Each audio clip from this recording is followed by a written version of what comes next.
तो जो last class हम लोगों ने इलेक्ट्रिक फील्ड के बारे में बात किया था कि इलेक्ट्रिक फील्ड क्या होता है। एक चार्ज पार्टिकल के चारों तरफ जो स्पेस पाया जाता है जिसमें एक दूसरे चार्ज पार्टिकल के ऊपर फोर्स ऑफ अट्रैक्शन या रिपल्सन लगता है, उस पूरे स्पेस को हम लोग क्या कहते हैं, इलेक्ट्रिक फील्ड।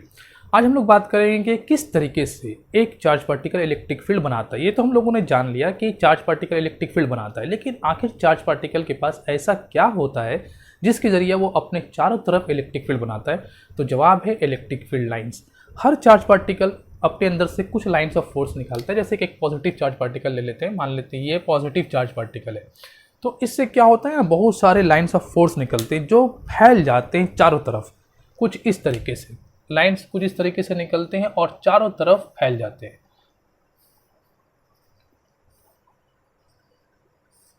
और जहां तक ये लाइंस फैले होते हैं वहां तक हम लोगों को दूसरे चार्ज इसका फोर्स फील होता है, या दूसरे चार्ज जो आएंगे उसे फोर्स फील होगा। तो जितनी दूर तक ये लाइंस ऑफ फोर्स फैल जाते हैं, जितनी दूर तक ये लाइंस ऑफ फोर्स पाए जाते हैं, वहाँ तक इनका इलेक्ट्रिक फील्ड पाया जाता है। तो इलेक्ट्रिक फील्ड बनाता कौन है, इलेक्ट्रिक लाइंस ऑफ फोर्स। और चूंकि ये लोग फील्ड में रहते हैं इसलिए इसे हम लोग क्या कहते हैं, इलेक्ट्रिक फील्ड लाइंस भी कह सकते हैं। अब ये लाइंस स्ट्रेट भी हो सकते हैं और कर्व भी हो सकते हैं। कुछ इस तरीके से भी हम लोग ड्रॉ कर सकते हैं इलेक्ट्रिक फील्ड लाइंस को, ऐसे लाइंस निकालते हैं और कुछ इस तरीके से हम लोग ड्रॉ कर सकते हैं। ठीक है, तो ये क्या हुआ, इलेक्ट्रिक फील्ड लाइंस जो एक चार्ज पार्टिकल से निकलता है, और यही electric field lines electric field बनाता है। अब हम लोग इलेक्ट्रिक फील्ड के बारे में इलेक्ट्रिक फील्ड लाइंस के बारे में कुछ प्रॉपर्टीज़ है जिसे हम लोगों को पढ़ना है, समझना है। तो इलेक्ट्रिक फील्ड का डेफिनेशन और प्रॉपर्टीज इसे हम लोग नोट करेंगे और उसे याद भी करना है। तो इसमें सबसे पहला पॉइंट यहाँ पर आप लोगों को दिख रहा है कि इलेक्ट्रिक फील्ड लाइंस हमेशा क्या होता है, सरफेस के साथ 90 डिग्री बना के रहता है। ठीक है, दूसरी बात कि इलेक्ट्रिक फील्ड लाइंस के किसी भी पॉइंट पर अगर हम लोग टेंजेंट ड्रॉ करते हैं, जैसे कि मान लेते हैं यहाँ पर अगर हम एक टेंजेंट ड्रॉ कर लेते हैं, तो ये टेंजेंट हम लोग को क्या बताता है, इलेक्ट्रिक फील्ड का डायरेक्शन। जैसे कि यहाँ पर अगर हम लोग टेंजेंट बनाते हैं तो यहाँ पर हम लोग को इलेक्ट्रिक फील्ड का डायरेक्शन मिलने वाला है। तो इलेक्ट्रिक फील्ड लाइंस के किसी भी पॉइंट पर हम लोग जब टेंजेंट ड्रॉ करेंगे तो उस टेंजेंट से हम लोगों को पता चलने वाला है कि इलेक्ट्रिक फील्ड का डायरेक्शन कहाँ पर है। ओके, दूसरी बात हम लोग ये देखते हैं, जैसे कि अगर हम एक छोटा पॉइंट चार्ज बना लेते हैं, इससे बहुत सारे लाइंस ऑफ फोर्स निकलने वाले, जैसे कि इस तरीके से।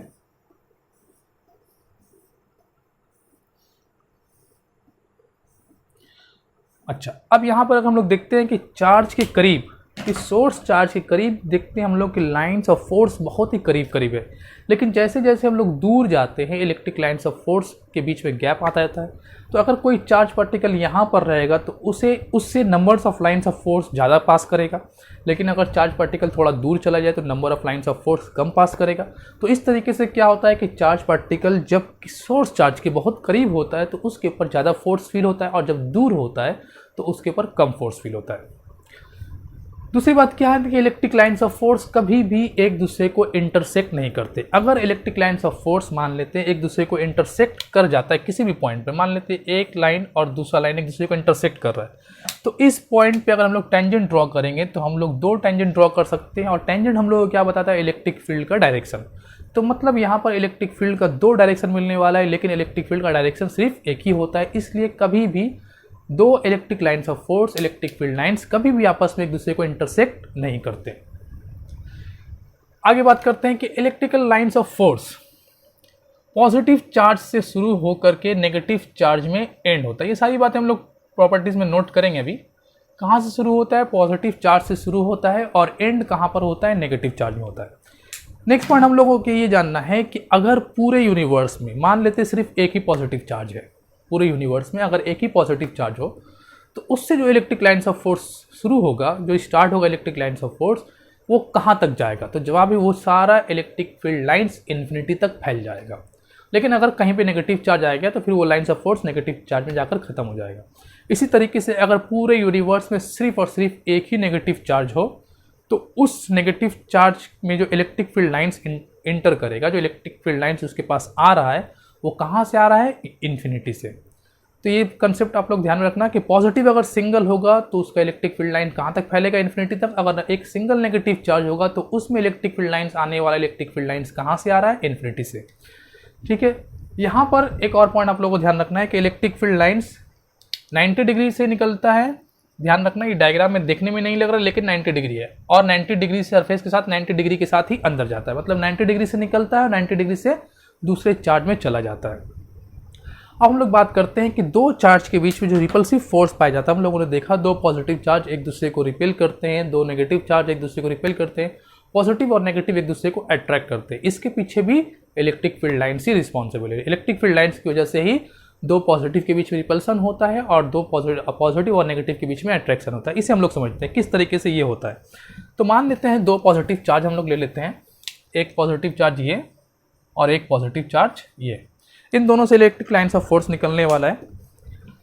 तो कुछ लाइन्स को इस तरीके से हम लोग निकाल लेते हैं, इससे ऐसे निकाल लेते हैं, इससे ऐसे निकाल लेते हैं, और भी लाइन निकलने वाला है, और इससे लाइन्स ऐसे निकालते हैं और इससे इस तरीके से।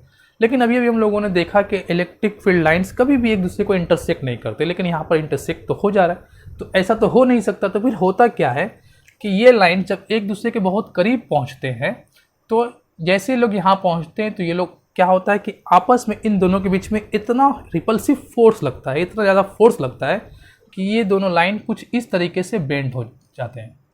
इस तरीके से ये लाइन घूम जाते हैं, थोड़ा सा यहाँ आने के बाद ये लाइन ऐसे हो जाता है और ये लाइन ऐसे हो जाता है। इसी तरीके से यहाँ पर भी क्या होगा, लाइन कुछ इस तरीके से मुड़ जाएगा। और चूंकि इन दोनों लाइन में ये दोनों लाइन शराफत से पास नहीं करते बल्कि एक दूसरे के ऊपर प्रेशर डालते रहते हैं, जिसका नतीजा क्या होता है, जब ये दोनों लाइन आपस में एक दूसरे के ऊपर प्रेशर डालते हैं तो उसकी वजह से क्या होता है, इन दोनों चार्ज के ऊपर भी प्रेशर पड़ता है और दोनों चार्ज एक दूसरे से दूर भागना शुरू कर देते हैं। इस तरीके से क्या होता है, दो पॉजिटिव और दो नेगेटिव के बीच में रिपल्सिव फोर्स काम करता है।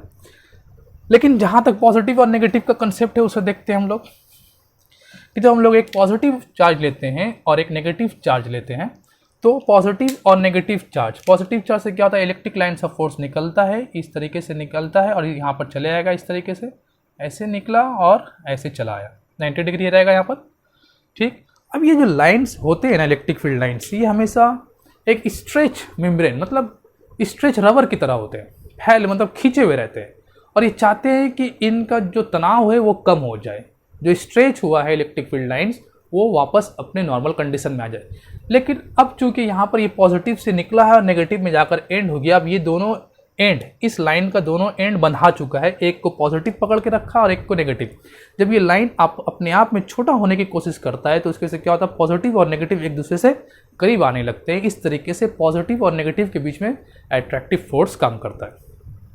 तो इस तरीके से हम लोग देख रहे हैं कि इलेक्ट्रिक फील्ड लाइन्स के बहुत सारे प्रॉपर्टीज। हाँ तो बच्चों, ये एक इलेक्ट्रिक फील्ड लाइन्स का डेफिनेशन है यहाँ पर कि electric field line as a path straight और कर्व इन इलेक्ट्रिक फील्ड। तो पाथ स्ट्रेट भी हो सकता है और कर्व भी हो सकता है। कहाँ पर पाया जाता है electric field lines? Electric field के अंदर। हम लोग ऐसा भी तो कह सकते हैं कि जहाँ तक इलेक्ट्रिक फील्ड लाइन्स होगा वहाँ तक इलेक्ट्रिक फील्ड होगा, और या ऐसा भी कहेंगे कि इलेक्ट्रिक फील्ड जहाँ तक रहता है वहाँ तक इलेक्ट्रिक फील्ड लाइन्स रहता है। अब यहाँ पर कुछ प्रॉपर्टीज़ है, इसे आप लोगों को याद रखना है।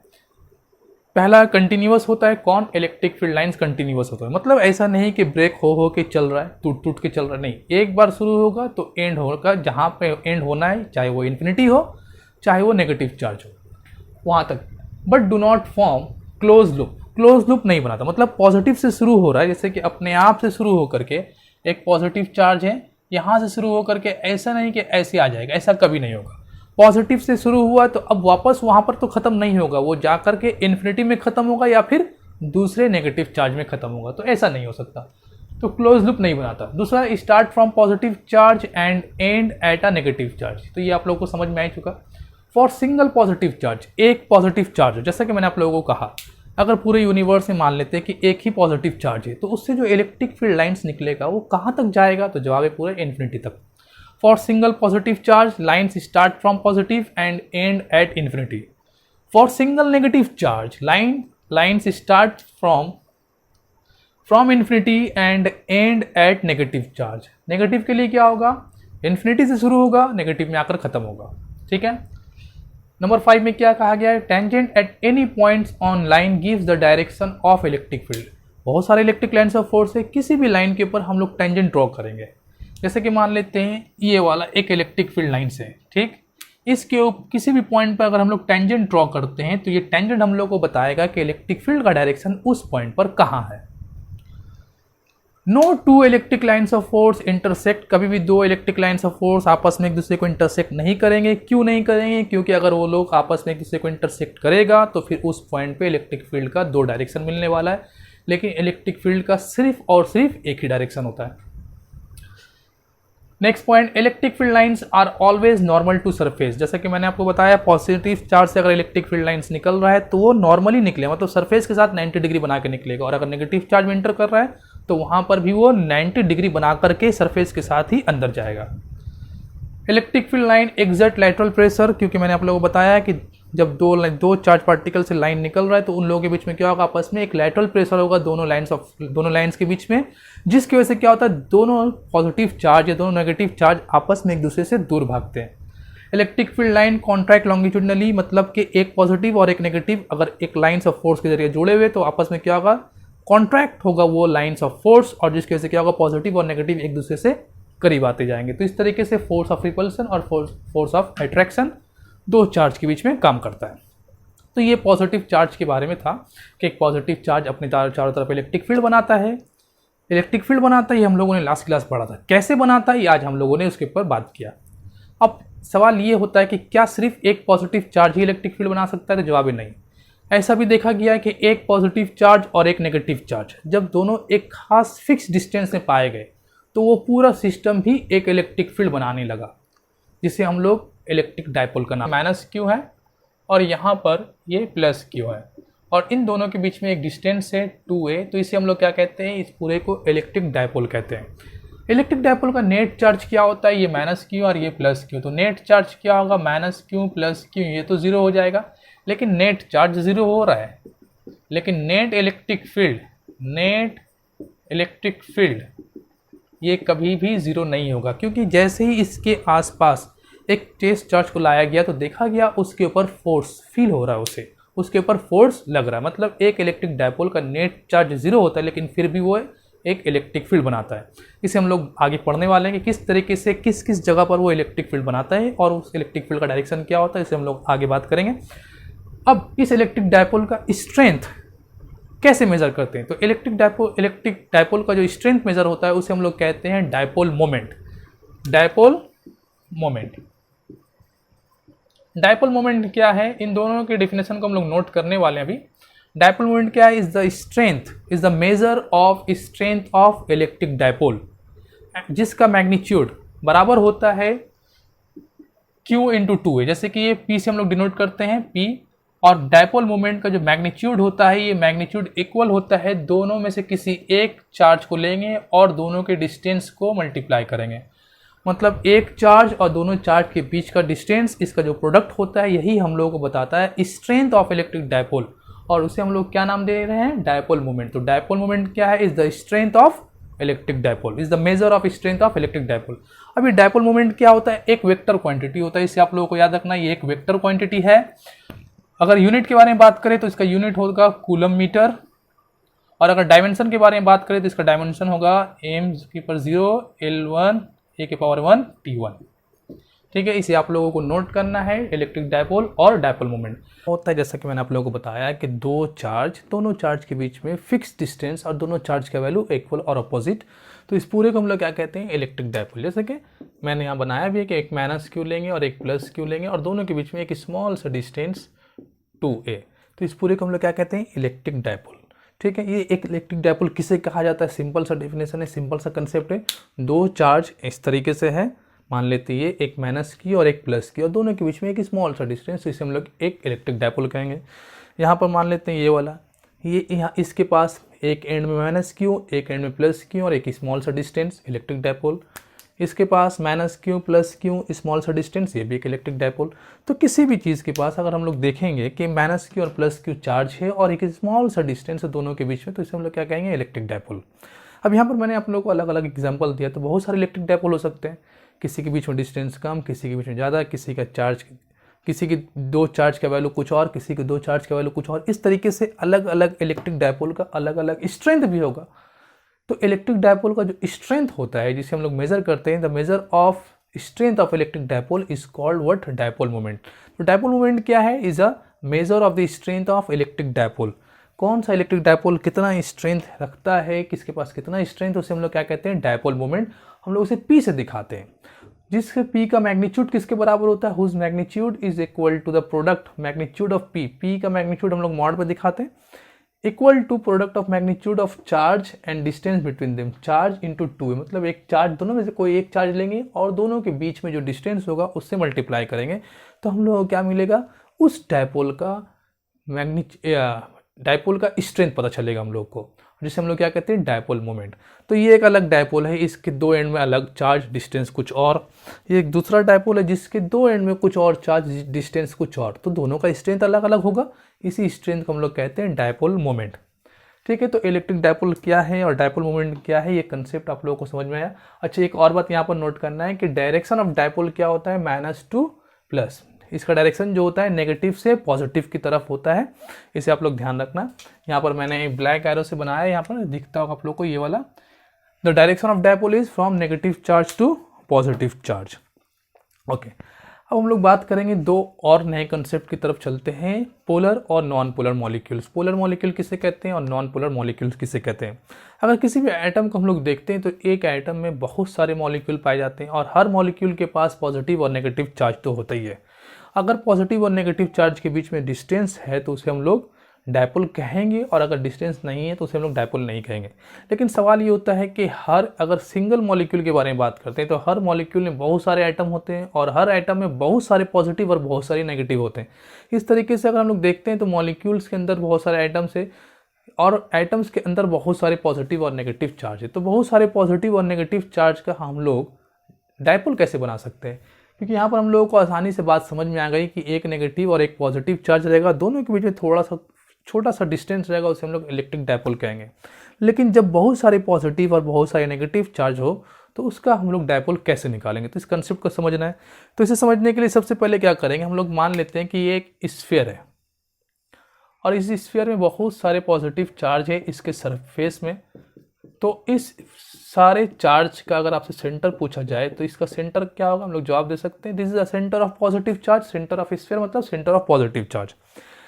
इसी तरीके से अगर आपको तीन चार्ज दिया जाए और पूछा जाए इन तीनों का सेंटर क्या होगा, तो पहले हम इन दोनों का सेंटर निकाल लेते हैं। इन दोनों का सेंटर ये होगा और इन दोनों का सेंटर ये होगा, मतलब ये सेंटर किसका हुआ, इन तीनों पॉजिटिव चार्ज का। तो हम लोग क्या करेंगे, जब भी बहुत सारे चार्ज दिए हुए रहें तो हम लोग सबसे पहले सारे पॉजिटिव और सारे नेगेटिव चार्ज का सेंटर फाइंड करेंगे। सेंटर निकालने के बाद ये देखेंगे कि दोनों के बीच में कोई डिस्टेंस, कोई गैप है या नहीं है। अगर गैप रहेगा तो हम लोग कहेंगे कि वो एक डायपोल है, और अगर गैप नहीं रहेगा तो हम लोग क्या कहेंगे, वो एक डायपोल नहीं है। जैसे कि हम लोग बात कर लेते हैं, मान लेते हैं कि एग्जाम्पल ले लेते हैं, यहीं पर कर लेते हैं NaCl और CO2 के बारे में। जैसे कि NaCl पहले हम लोग ले लेते हैं NaCl। तो NaCl का अगर हम लोग देखते हैं Na प्लस और Cl माइनस, ये प्लस में रहता है और ये माइनस में रहता है।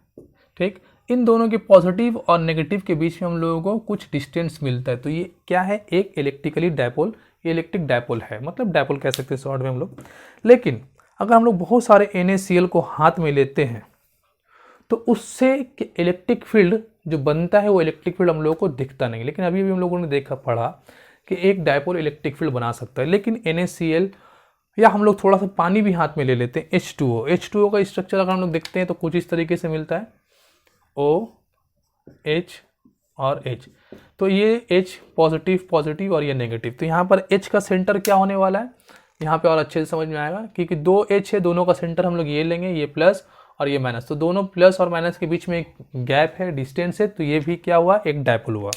लेकिन कोई थोड़ा सा पानी अगर हम लोग हाथ में लेते हैं तो वो क्या, पानी अपने चारों तरफ इलेक्ट्रिक फील्ड बनाता है, हमें तो देखने को नहीं मिलता। लेकिन हम लोगों ने पढ़ा और आगे पढ़ेंगे और प्रूव भी करेंगे कि हाँ, एक डायपोल इलेक्ट्रिक फील्ड बनाता है।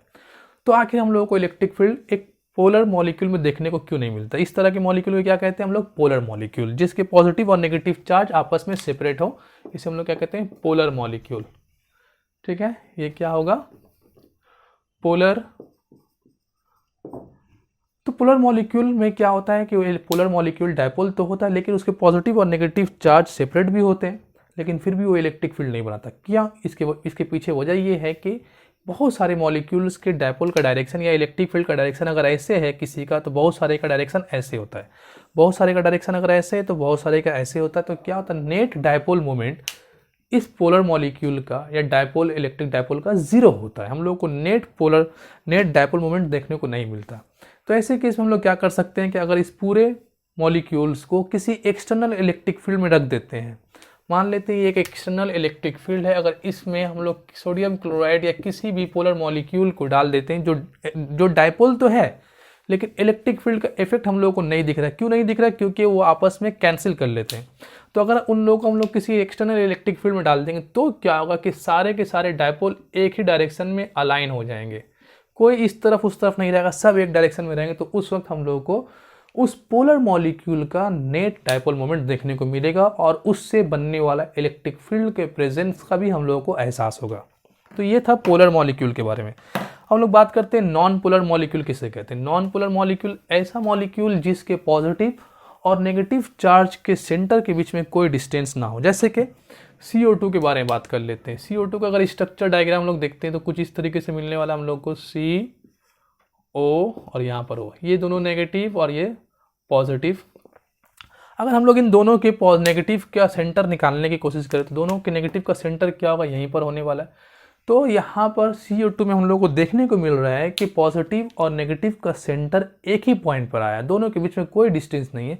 तो इस तरह के मॉलिक्यूल को हम लोग क्या कहते हैं, नॉन पोलर मॉलिक्यूल। तो ये क्या हुआ, नॉन पोलर। तो आप लोगों को याद रखना है कि पोलर किसे कहते हैं, ऐसे मॉलिक्यूल्स जिसके पॉजिटिव, सेंटर ऑफ पॉजिटिव और सेंटर ऑफ नेगेटिव के बीच में कुछ डिस्टेंस हो, कुछ गैप हो, उस तरह के मॉलिक्यूल को हम लोग पोलर कहते हैं।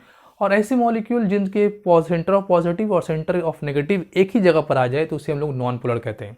अब चूंकि ये पोलर नहीं है, ये नॉन पोलर है और सेंटर पॉजिटिव और नेगेटिव के बीच में कोई गैप भी नहीं है, तो इस तरह के मॉलिक्यूल को हम लोग क्या कह सकते हैं कि ये डायपोल नहीं है, क्योंकि डायपोल होने के लिए ज़रूरी है दोनों के बीच में कुछ डिस्टेंस।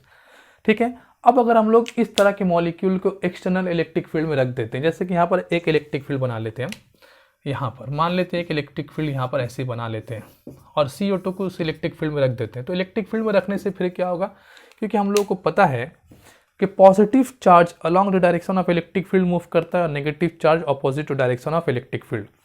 तो यहाँ पर जैसे ही हम लोग CO2 को इलेक्ट्रिक फील्ड में रखेंगे, ये पॉजिटिव चार्ज ये वाला अलॉन्ग दिस डायरेक्शन मूव करने लगेगा और ये negative charge minus opposite to direction of electric field move करने लगेगा। तो इसकी वजह से क्या होगा, फिर थोड़ी देर के बाद हम लोगों को कुछ इस तरीके से देखने को मिलेगा कि पॉजिटिव चार्ज यहाँ है और नेगेटिव चार्ज यहाँ है। अब इन दोनों पॉजिटिव और नेगेटिव के बीच में एक थोड़ा सा गैप हो जाएगा, स्मॉल सा डिस्टेंस क्रिएट हो जाएगा। ये डिस्टेंस बहुत ही छोटा होता है, 10⁻⁻6 10⁻⁷ मीटर, इस तरह के रेंज में होता है। तो बहुत ही छोटा सा गैप चाहिए हम लोग को नेगेटिव और पॉजिटिव के बीच में। तो जैसे ही इन दोनों के बीच में गैप क्रिएट होगा, हम लोग क्या कहेंगे, ये एक पोलर मॉलिक्यूल बन गया और उसके बाद ये एक डायपोल हो गया। तो एक पोलर मॉलिक्यूल ये परमानेंटली पोलर नहीं होता, लेकिन पोलर मॉलिक्यूल जैसे कि हम लोगों ने NaCl को देखा और H2O को देखा, वो परमानेंटली पोलर है और उसके पास इंट्रिंसिक मतलब उसके अंदर डायपोल का कैरेक्टर भी है, लेकिन वो अपनी प्रॉपर्टी को, अपने मोमेंट ऑफ डायपोल को शो नहीं कर पाती। क्यों? क्योंकि नेट डायपोल जीरो होता है। लेकिन इसके पास ऐसा CO2 के पास डायपोल मोमेंट है ही नहीं, जीरो है।